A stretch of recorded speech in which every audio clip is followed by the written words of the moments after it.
Atlético venceu o Cruzeiro no primeiro encontro das duas equipes em 2026, vitória de virada por 2-1 na Arena MRV. O Atlético voltando a vencer o Cruzeiro dentro da sua casa, junto do seu torcedor. Mas é uma vitória que dá muita confiança para o time nesta semana, especialmente pela estreia no Campeonato Brasileiro, na quarta-feira contra o Palmeiras. E a gente sabe, a cobrança por um bom Campeonato Brasileiro do Galo neste ano é imensa, dado o que aconteceu nas duas últimas temporadas em que a equipe ficou ameaçada, né, de rebaixamento. Mas é uma vitória que dá moral não só pelos 3 pontos somados, não, mas especialmente pela forma como o time se comportou dentro do campo. É bem verdade que no primeiro tempo o Cruzeiro até foi superior, conseguiu abrir o placar, a defesa do Atlético, exposta mais uma vez a um atacante de velocidade, de bom posicionamento, sofreu, falhou, né, o gol do Caio Jorge, mas de modo geral dá para dizer que o clássico, ainda no primeiro tempo, já era o melhor jogo do Atlético, não só em 2026, mas nos últimos tempos. E a segunda etapa confirmou um Atlético muito bem no jogo. Primeiro porque foi um time que tinha estratégia. O Atlético tinha menos a posse da bola, mas era uma equipe muito mais objetiva, né?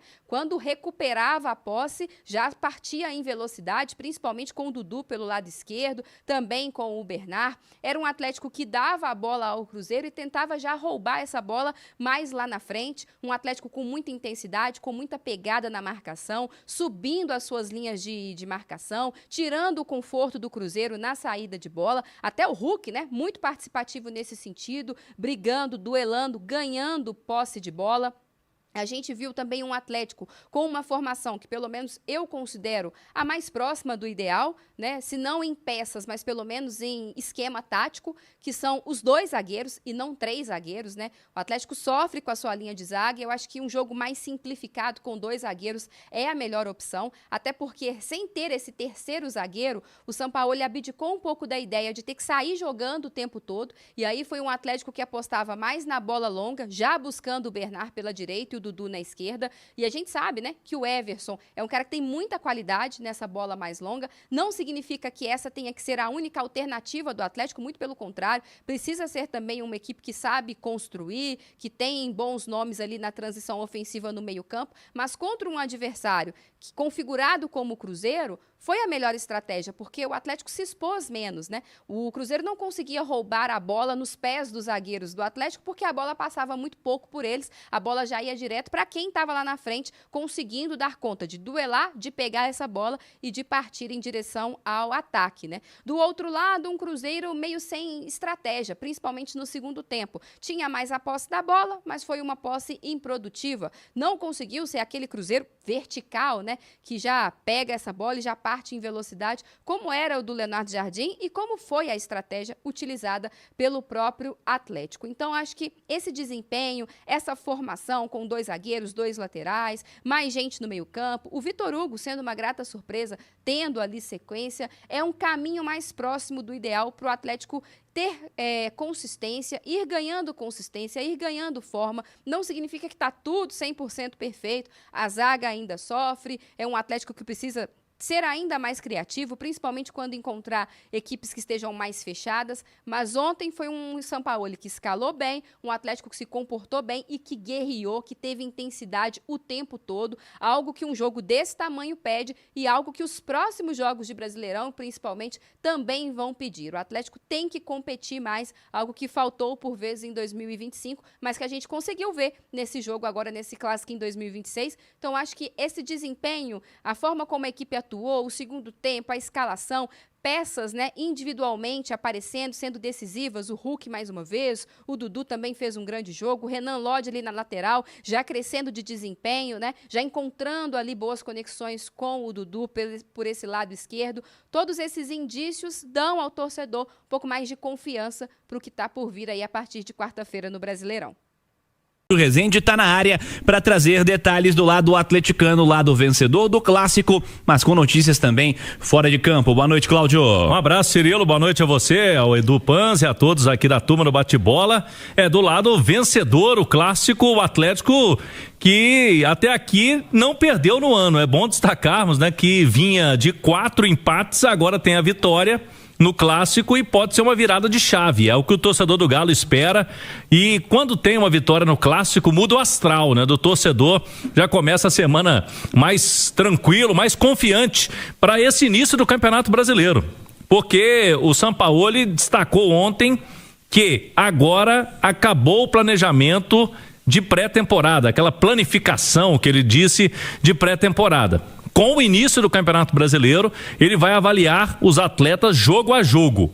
Ele tinha feito o planejamento, logicamente que ele não divulgou, né, publicamente, mas ele colocou ali uns times nas 2 primeiras rodadas. Time do Atlético com mais garotos e jogadores que não são tão titulares assim. Contra o Tombense foi com uma equipe já mais parecida com a principal. Contra o América, ele mesclou novamente para colocar o que tem de melhor no clássico. E agora, contra o Palmeiras, também não é diferente, né? Ele vai com o que tem de melhor para enfrentar um dos principais clubes do futebol brasileiro nos últimos anos.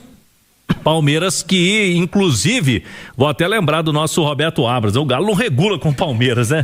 Infelizmente, nos últimos tempos, dificuldade que o Atlético tem para vencer o Palmeiras. E já começa o Brasileirão contra a equipe lá do Abel Ferreira. E aí, Cirilo, o Galo, pro Campeonato Mineiro, segue vivo. O resultado de ontem foi muito importante para continuar aí o sonho do heptacampeonato consecutivo. O Galo tem 6 títulos seguidos. E se perdesse ontem o clássico, matematicamente ficaria numa situação muito delicada. Agora, está vivo, tem mais 3 rodadas pela frente. Eu, sinceramente, creio que o Sampaoli vai colocar equipes mistas nessas últimas 3 rodadas, até porque teremos o Brasileirão em paralelo, e aí tiver que escolher o Brasileirão para priorizar, não tem o que discutir.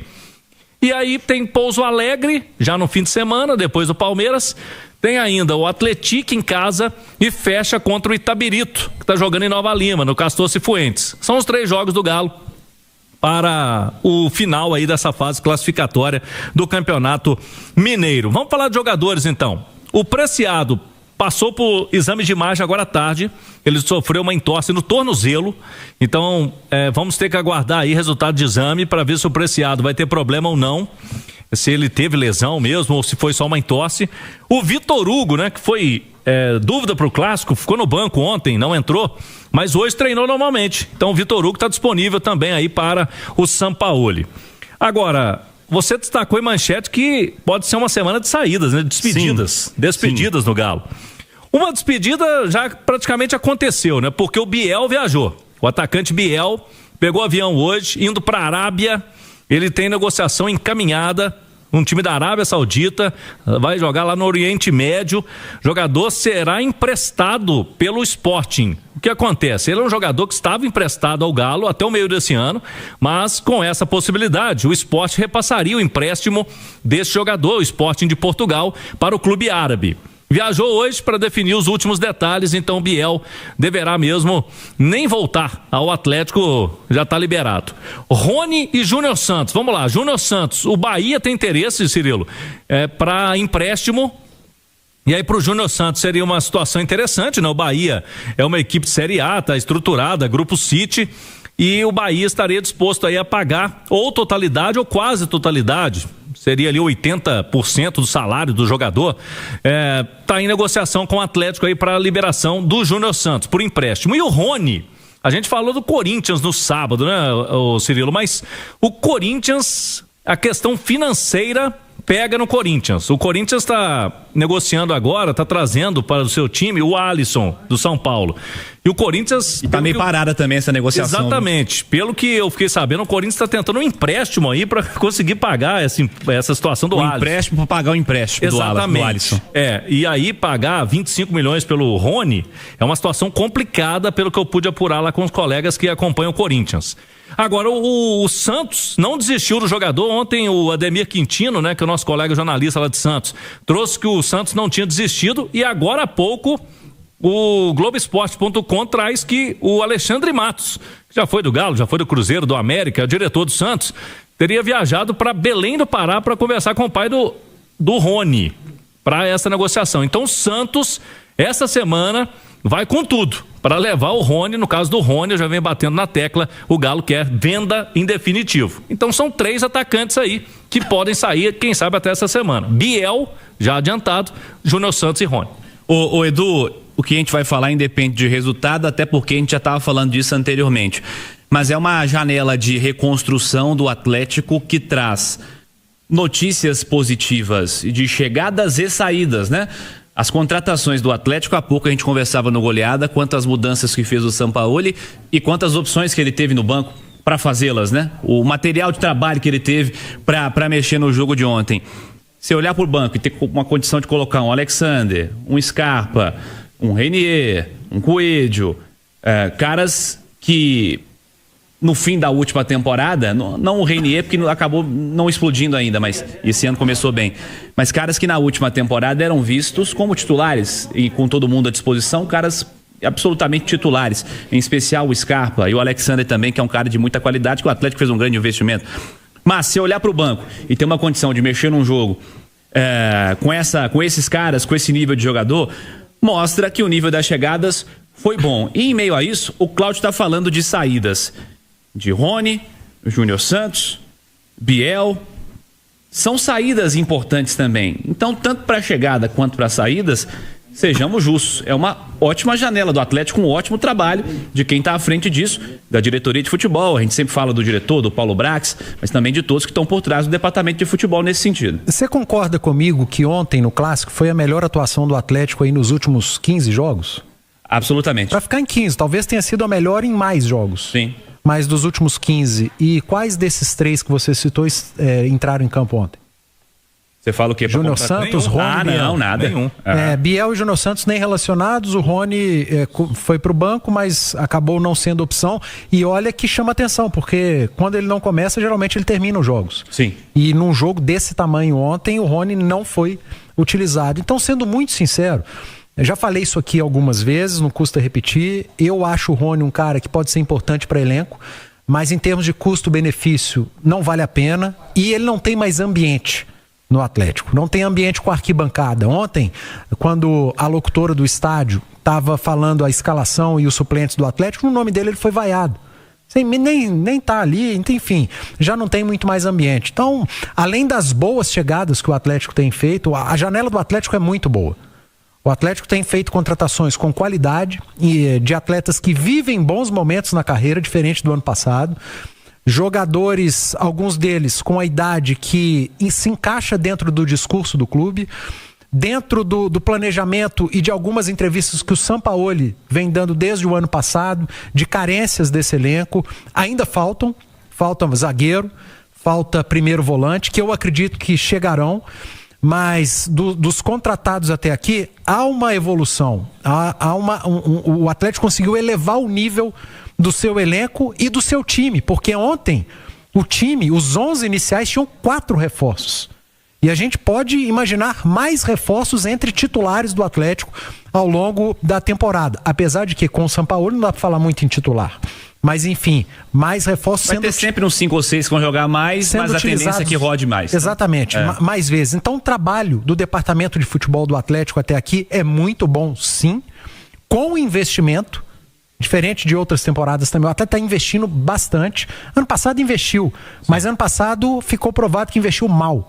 Esse ano, eu estou falando hoje, dia 26 de janeiro, porque pode ser que não dê nada certo, para ali em agosto eu virar e falar, mas o clube trabalhou mal. Não trabalhou. Não trabalhou. O Atlético tem trabalhado bem, investido bem o dinheiro nesse início de temporada, mas ainda falta o zagueiro ou zagueiros, falta um primeiro volante que eu acredito que irão chegar. E está dando ao Sampaoli a oportunidade de trabalhar melhor, com mais peças. Então vai chegar num ponto, se o departamento de futebol trabalha bem, se o clube investe, vai chegar num ponto que a crítica muda de lado. Ela deixa de ser no departamento de futebol, nos donos, e ela passa a ser a cobrança em cima do treinador de fazer esse elenco render e no próprio elenco, de jogadores que precisam mostrar mais. Eu não tenho dúvida nenhuma que Scarpa é bom, que Bernard é bom, que Hulk é bom. Mas esses caras estavam jogando bem? Não estavam, cara. Uma coisa é você ser bom, outra coisa é você estar bom, estar bem. E o Atlético tá cheio de jogador bom que não está bem há um ano ou mais. E que a nova temporada vai dar oportunidade desses caras se recuperarem.